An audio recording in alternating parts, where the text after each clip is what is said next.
you probably said this to yourself. When that's the case, it's like, spiral down or spiral up. Those are your Right. choices. You got two choices: spiral down, spiral up, right? So I always say to myself, with like, whether it's somebody else telling me something or my internal dialogue, personal podcast, and it's that whatever it is that's causing the spiral down, I stop and I think, wait a minute, what value is there in believing that or in going in that direction? And as soon as I pull out the value word, Mm-hmm.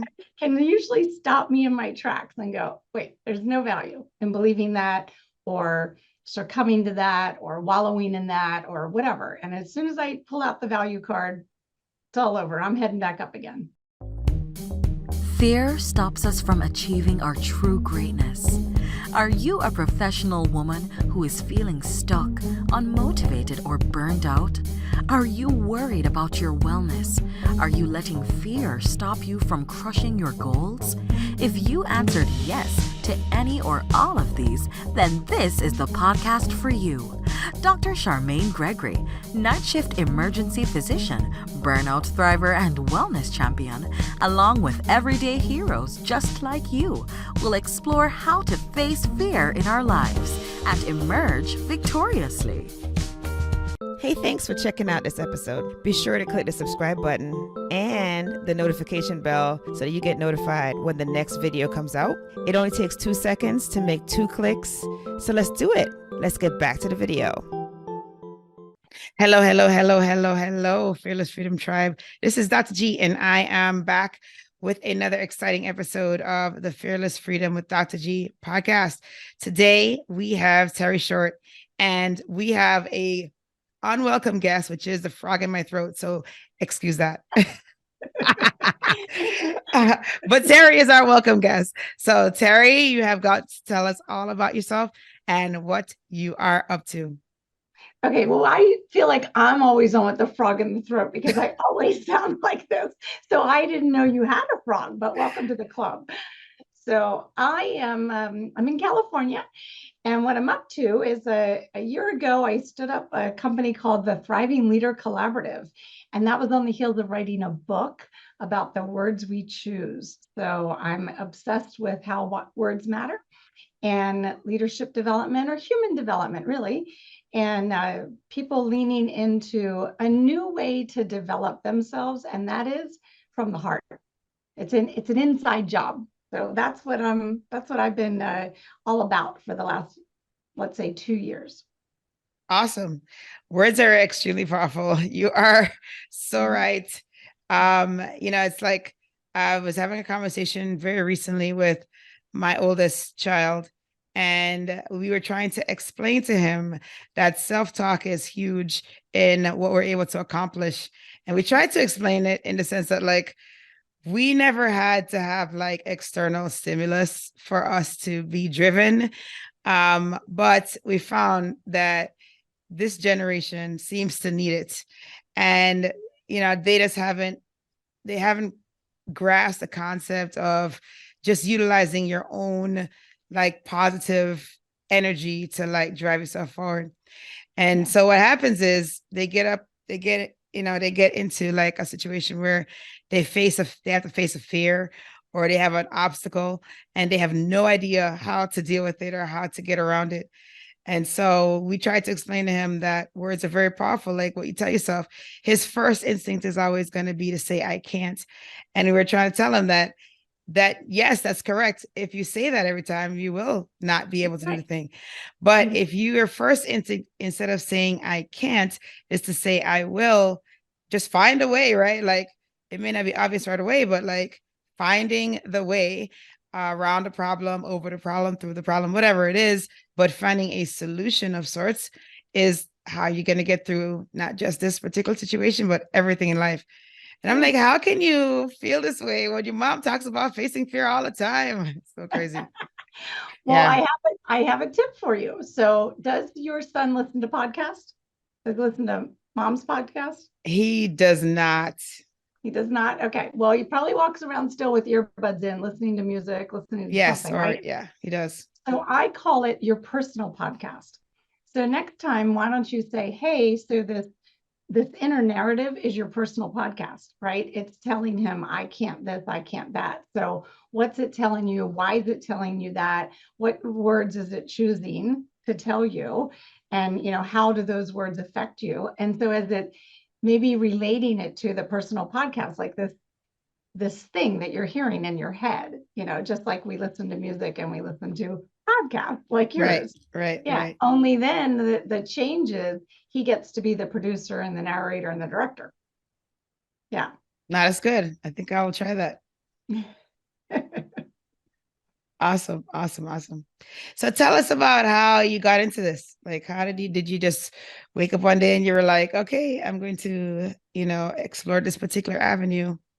No, it took years and decades, even Okay. decades. Yeah. So I was in hospitality, and then I had my own business for 15 years. So lots of fearful leaps that I was taking, right? And well, let me say the first one really, I was thinking about this the other day. I hear kids talk a lot about the kids my children's age talk about gap years. And I Yes. think, geez, they didn't call it that when I did it. I went to university for 2 years and then I took off. And I think it should be like fulfillment year. It's not a gap. You're filling in all the blank spaces of things that you didn't know. It's an expansion year. And Right. it never felt like a gap to me, but that was a huge leap for me to do that at the time. Now it's embraced and parents are like, yeah, go, go Yeah. They're interested in have that that. now versus like they don't want the kids to go all the way through without stopping. Yeah. Yeah. And so it created a lot of fear for me. So I got over that. That's what I think about fear is that each time you go over, let's say the fear is a hurdle and there's a series of hurdles and some of them are higher than others. And each time you get over one or you run the whole course and you get over several, then you're like, bring it, bring Yes. it, Yes. Yes. and you're going around again. And so that's how it started for me. Is I just had sort of one fear-based thing and I went, well, wait a minute, that was like that. I went from that was a high hurdle to that was a little hurdle. And then there was another one. And I started to understand how I could control them. So in Okay. 95, I started my own business. There was a lot of fear around that. And I got over that hurdle. And then in 2010, I was invited into healthcare. I'd only Okay. been in hospitality, and all of a sudden, the local hospital wanted me to be on their senior team. And I was like, I don't know. Yeah, but I did it. So I was responsible for improving the physician, so I know you Okay. are, the patient and the employee experience, which all those things are all wrapped up together, right? Yes. As you Yeah. know. Yeah, but so there was a good learning curve. And then I ended up working for the largest healthcare organization in the States, HCA, at the Okay. corporate level. Yeah. Okay. And anyway, and then I forced that fear again and jumped back into my own business. So, and that was right at 2020, at January of 2020, Oh, wow. not knowing what was going to go on. And I had already started writing my book. And so all along, I've been passionate about how we develop as humans and how that's related to word choices. And I guess like the bottom line, what I'd like to say is that as I get older, I feel like what I want to help people understand is that you can be sage or have sage capabilities at any age. Right. Mm. So I wish I had known that like way back when, that's what all those hurdles were about. All those hurdles were going up, like helping me develop my sage powers. Yes. Yes, indeed. I like it. I like it. Mhm. Wow. Yeah, no, that's quite a journey. And then so you basically were facing another fear, starting a business again. So the first time I'm sure there was a lot of trepidation. The second time, probably less because of the fact that you've been there before. Now, what happened when everything kind of went haywire with the world? Like what happened with the business at that point? You're going to love this. I went to New Zealand. Oh, okay. Well, we had a 3-week trip planned and we arrived there on March 13th of 2020. Like Yeah. March 13th was like D-Day, right? Yeah, yeah, yeah. Supposed to be there for 3 weeks and we stayed for 59 weeks. Well, of course, because you can leave. well, I could have left, but I couldn't figure out why to leave. Right, And right. we just stayed, and we have a family house there. And so we stayed. I finished the book. I created 4 online courses related to the content. So I made lemonade, There you basically, go. Yeah, right? that's great. Yeah. So there was no, I mean, I can't ever say there was no fear. I just used the fear to my Right. benefit to propel me into action and to get things done. Oh, that's great. That's great. We have family in New Zealand, so Do a you? special place. Yeah. It is a special. Yeah. No, I mean, that's a great way to have parlayed that period of time. It's interesting because, well, I think that this show kind of self-selects for people who are going to be utilizing it for a positive situation, versus like, I've talked to people obviously outside of the show who did not utilize that time wisely. And, it's kind of not encouraging that it didn't, but I could understand why, Yeah. because it's like either you were partially prepared, like you had been doing personal development, you had been, your mindset was such that you're very malleable. And so you're already like, okay, whatever, I'll just roll with the punches like you did, right? You're like, oh, okay, well, quiet time to get my book done, to get these courses done, so you saw it as opportunity. Whereas, somebody who wasn't working on themselves or who wasn't thinking in the same vein would just collapse, would fall apart, would just be dependent on circumstance and not looking for, well, how can I improve myself during this period? So when this is over, I'm going to be a better person. I'm going to be a different person. I'm going to have more opportunities, which is what people like us do, which is, it's wild because I was talking about facing fear and all this stuff like way before the pandemic. So it's like, like I wish people were like listening. Yeah, exactly. More people were listening before then. It would be all good. I'm just saying. And seriously, you're an ER doc, right? Yes. Okay. That was not an easy thing to be in the middle of the pandemic.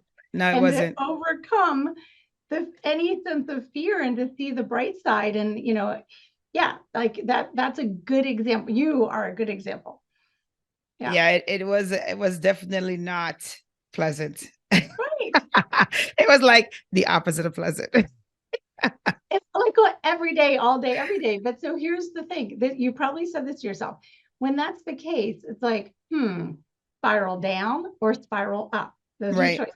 You got 2 choices: spiral down, spiral up, right? So I always say to myself, with like, whether it's somebody else telling me something or my internal dialogue, personal podcast, and it's that whatever it is that's causing the spiral down, I stop and I think, wait a minute, what value is there in believing that or in going in that direction? And as soon as I pull out the value word, can usually stop me in my tracks and go, wait, there's no value in believing that or succumbing to that or wallowing in that or whatever. And as soon as I pull out the value card, it's all over. I'm heading back up again. Yeah. That's great. But see, you have that infrastructure in place though, right? Mm-hmm. And because of the fact that you work on yourself is the reason why you have that in place, which is what's unfortunate about most people. Like entrepreneurs are always doing self-development.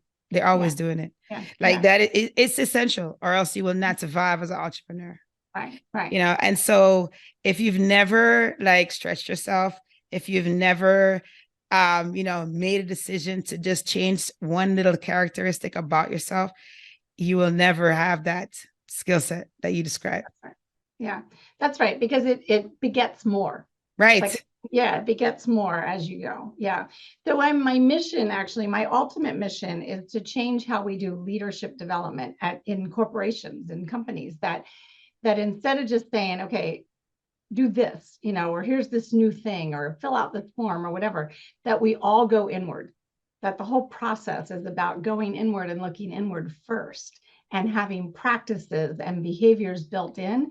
One of my favorite talks to give is how promoting well-being actually increases productivity. Well, the way I say it is prioritizing well-being, your own well-being actually promotes productivity. You can get more done if you're much more in touch and centered individually. You can lead your team. You will lead your team better if you are more in touch personally. So that what you're describing can't just be for entrepreneurs anymore. Well, yeah, Yeah. truth.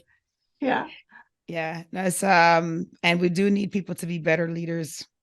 Yes. Because a Yeah. lot of times the people that are leading, I hate to say it, but they usually don't have the skill set to lead. Okay. But let's talk about why that is. So when I was in healthcare, I'd go to a unit and I'd be talking to the director and I'd say, tell me about your journey, just like you did to me. And Yeah. they'd say, I was the best nurse on the floor. That's what And happens. Yes. yeah. And on Sunday, the phone rang and they told me the charge nurse couldn't come in. Could I cover? And the next thing you know, I was the director. Yeah. But in between being the best nurse on the floor and being the director, little to no development happened.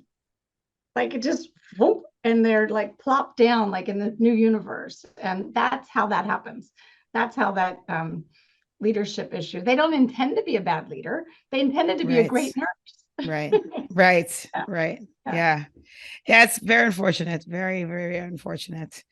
But I guess like my thing is then why, but then also this can be true for the people at the very top of the chain. Yes. Right. So like, if the person who is leading in the C-suite recognizes that there is a deficit, and if that deficit was corrected, then there will be even more productivity overall and efficiency of the organization. But it's not recognized because that person may think they are also a great leader, even though they don't really have the skill set. That's right. So yeah, right. it's very unfortunate. It's like Yeah. it's like a blind spot. Exactly. And it's the lack of knowing the blind spots. And so first you have to know the blind spots. If I know what my blind spots are, then I fill in those gaps all around me with the people that Are good at that, right? Yeah, that I'm lacking. Well, and to be fair, I'm going to try to learn that. Sure. I'm going to try to make up for that blind spot. But sometimes you can't. I mean, sometimes there's skills that, it's never going to be your strong suit, right? Yeah. So Yeah. I hear you though. And that's what happens is that people, rise up through the ranks and they get up there and they're way up there thinking, now I'm supposed to have all the answers. So talk about fear. There's fear associated with, I've been the CEO. I've been the managing director with the CEOs below me and the whole thing. And once you get there, if you allow yourself to live in that world, there's some fear associated with not having the right answers or not making the best decisions when 300 and some people's lives depend on it, right? All the people that are there and such. And so, that's fear to overcome by surrounding yourself with the right people and trying at all times to figure out what you don't know. And not all leaders do that. And I'm going to go out on a limb here on your podcast and say, I feel very strongly that women are better at it. I just do. I just think women are better at believing that it's possible that they don't have all the answers and that they have blind spots and so on. They're more willing to take a look under the hood. Yeah, sure. See what's going on. No, yeah. I do believe that. And I think that part of that is that it's like I don't know about each society. I guess every society is probably different, but like there are some societies in which the males are reared in a way that they are, whether they have the answer or not, they're expected to get out there and do it anyway. Like, I don't have the qualifications, but I'm going to do the job anyway, that type of thing. And it's like, instead, the women are like, I'm going to get the qualifications, then go for the job, where it's the opposite for the males. They're like, I'm going to get the job and then, wing it for the qualifications. So I think that plays a role too, right? Because there's a certain humility that comes from saying, I don't know the answer, or I'm going to find the answer. And it's not a weakness. It's like it's actually a strength, because it shows that you're like, that you are in tune enough with yourself that you understand that you need to improve in that area, versus, endangering everybody around you. I mean, I don't know, maybe endangering is a pretty strong word, but like, instead of like, well, I guess I'll use Jeopardy instead. Putting the project or putting the institution in jeopardy by, going by the seat of your pants with little data or little knowledge. No, it's so true. And the whole identifying or even even opening yourself up to the possibility that you don't have the answer or that there's something that you want to explore, it could be a blind spot, that sets you on a growth trajectory. All of a sudden, like you've opened up, like maybe I don't fully understand this. Boom, the door's open and you're going through it. And now you can gain all the information and talk to the right people. And so it's just really a matter of opening that door or allowing that door to open and then stepping through. And yeah, then you're gaining all sorts of good stuff because you're gaining the information that was the gap. You're gaining more confidence. You're gaining more respect from the other people. Yes, yes. All kinds of good things. Yes, yes, indeed. Indeed. And you may also discover talents in your group that you would not have otherwise discovered. Once you somehow when you start asking for something, you'd be amazed at like the places where you find the answers. Exactly. You're like, wow, I didn't know you had that skill set. Yeah. Nobody ever asked me, right? Like that's what you get. Nobody ever asked me. Like, this is what I do every day, all day, and I'm really good at it. So it's just funny. Yeah. How that works. That's true. Yep. Hey, it's Dr. G, and I just wanted to take a quick moment to thank you for listening to this episode. I'm so honored to have you here with me. Did you know that I can help you to get your own podcast started? With my podcasting launch course for professionals, I walk you through everything you need to know about starting a podcast. I'm with you every step of the way from sign up to launching your show with 5 episodes ready to go. There's a done for you version that's also available. If you would just rather just do recordings and leave the behind the scenes work up to us, then that one is definitely for you. But either way, we've got your back here at Fearless Freedom with Dr. G. Oh, if you already have a show and you need production services, we have monthly plans available for you. So check out the links in the episode show notes for more information. Let's get back to the show.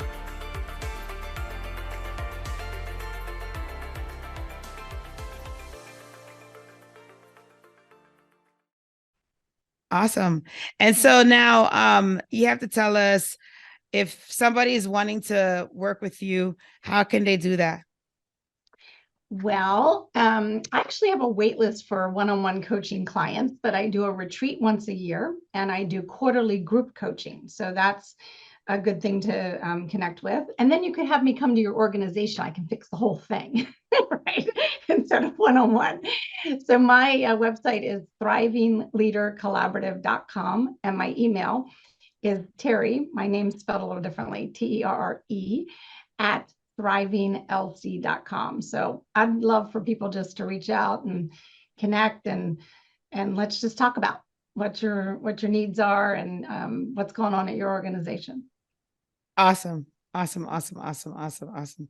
Yeah, no, it's definitely something that is well needed in all kinds of organizations. I mean, you've probably seen it and how it plays out in healthcare. Yeah. Yeah, 10 years. I spent 10 years in healthcare. And if I had a magic wand, I'd be fixing a lot of things. And so, or some pixie dust. Yes. Trust me. But in the absence of that, I am committed to doing my part in helping leaders evolve, right? That's what has to happen. They need to. And evolving means taking a look inward first. Absolutely. I totally agree. Yeah, it's a little frustrating as somebody who is at the user end of things and has no desire whatsoever of being in the leadership side. Just seeing things, making suggestions about how to fix them, and just having everything totally ignored. Which happens a lot. And apparently it happens to middle management too. Yeah, that's why actually in 1995, that's why I started my business, because middle managers straight up were not being heard. They weren't being heard. I was in hospitality at the time. They weren't being heard. Their knowledge, like you said, they're the frontline managers. They knew exactly what was going on. When costs needed to be cut, they knew exactly where to cut costs, right? And so they weren't being trained or heard. And I thought, I was very, now I understand I might have been a little naive when I said, I'm going to fix this, at least in healthcare. But I took an honest stab at it in the very, very high end places. And seriously, I went to places and I'd go into a shopper's report first. And then I would think to myself, what I really want to tell them is you should lock the doors. I've been to hospitals where I've thought that too.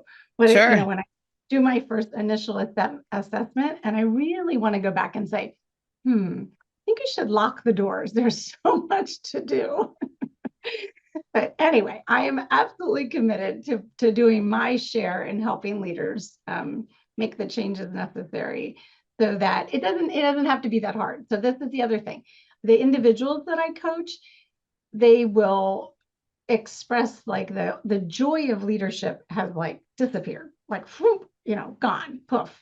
And so it doesn't have to be that way. It can be a joyful thing to be a leader. Like when I say it, like this is like hits my heart a little bit when you say, "Oh, I don't intend to do that because there's no listening going on and there's this," and I just go like, "Oh no, it can be a joyful thing. It really can."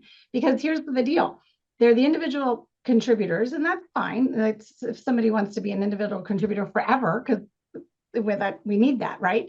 But the leader was an individual contributor, and now they're a leader, and their success hinges on the individual contributors loving what they're doing and doing it well. Like now their contribution is how well they're able to inspire and lead others to contribute whatever it is they're contributing, right?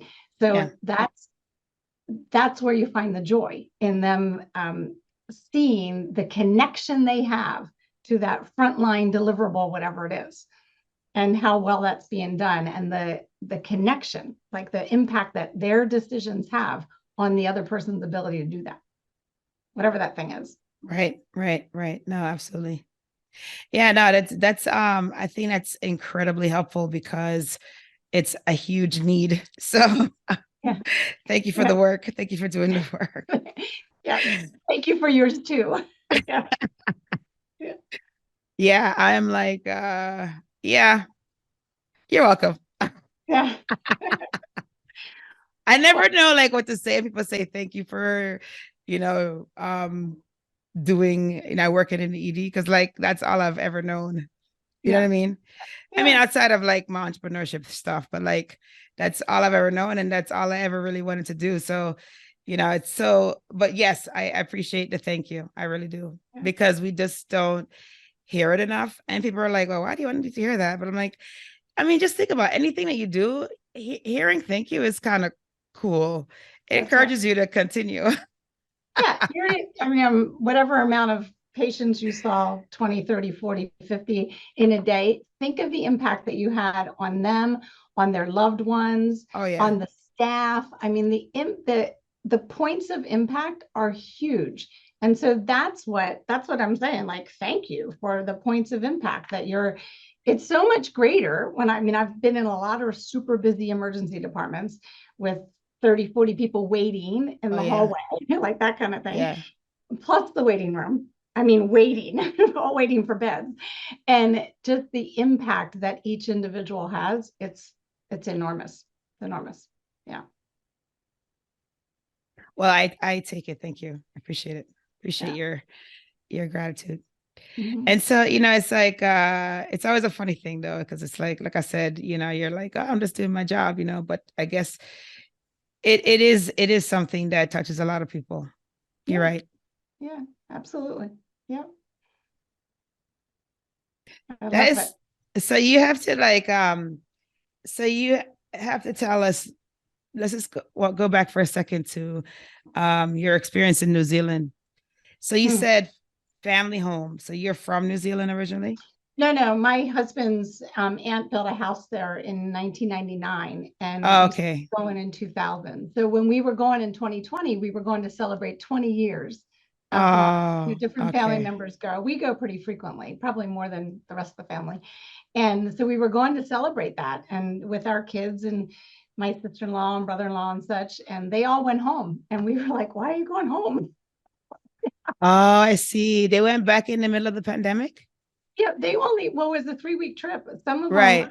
them went home before the end of the 3 weeks because they were nervous that they wouldn't be able to get back in the United States. Oh, I see. You And know? probably had work and et Yeah, cetera to yeah. deal with. Okay.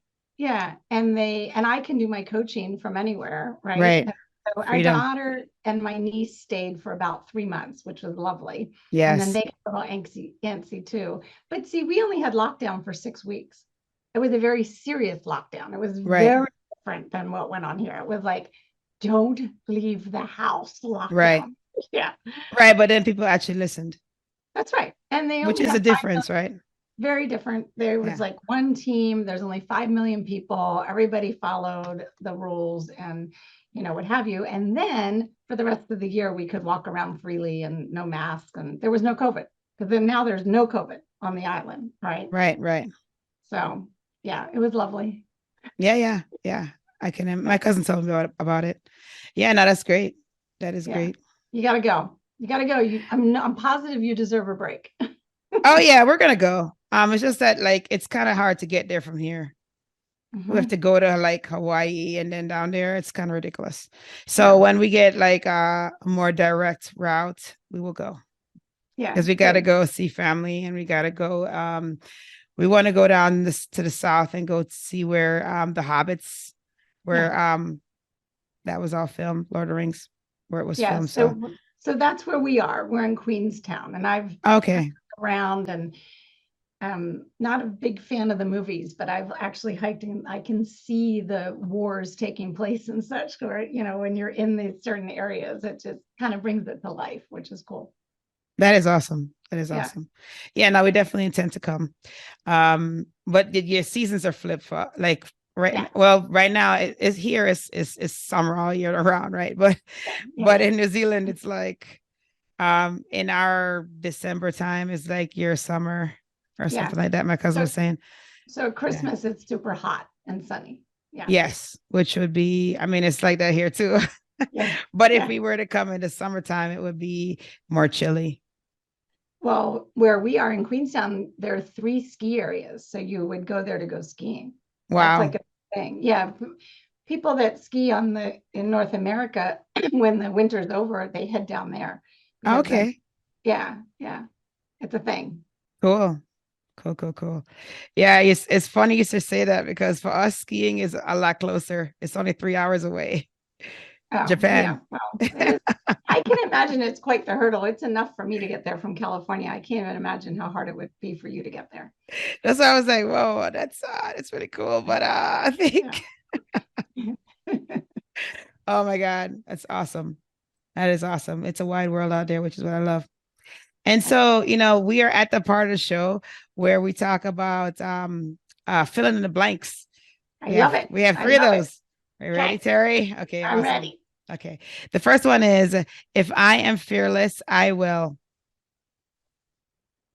Say it again. You broke up. If I am fearless, I will. I will. I'm going to say summit the Grand Teton, which I was supposed to do last year. So that's one thing. I intend to do that. And that's on my list. But that's sort of like a physical thing. When I am fearful, I also listen much more intently to my intuition. Yeah.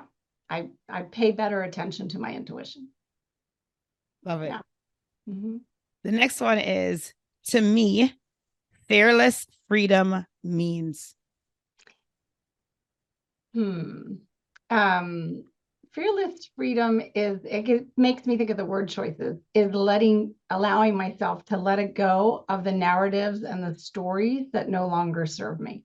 That's fearless freedom. I can just release it and move on and replace it with a narrative that does serve me. Nice. Right? Nice. And then the last one is, my battle cry is. My battle cry, well, this is related to my work around words matter, is that yours is the voice of humankind. So use it well. Because when I say yours is the voice of humankind, that's huge. That is. And when we think about it that way, then, so I just want to tell everybody, I want a flag. Yours is the voice of humankind. And I want people to like, look at the flag and stop and think, wow, then I better choose wisely. Oh, that's great. That is great. And then one more thing. Can you just tell the audience again how they can reach out to you?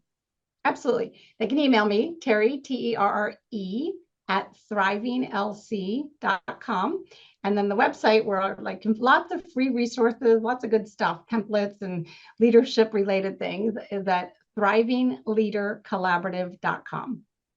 Awesome. Awesome. Thank you so much for spending time with us here at the Fearless Freedom Tribe. And we appreciate you and all the work that you do, Terre. Well, I appreciate you in the ER, but also spreading this message and getting the word out from all the great people that you interview. So appreciate it. Thank you for joining me on this episode of Fearless Freedom with Dr. G. Again, I'm Dr. G. And if you like this episode, be sure to subscribe so that you can get notified of when the next episode is going to be. And also, I'll catch you next time. Have a great one. Be strong, be brave, and unleash your greatness.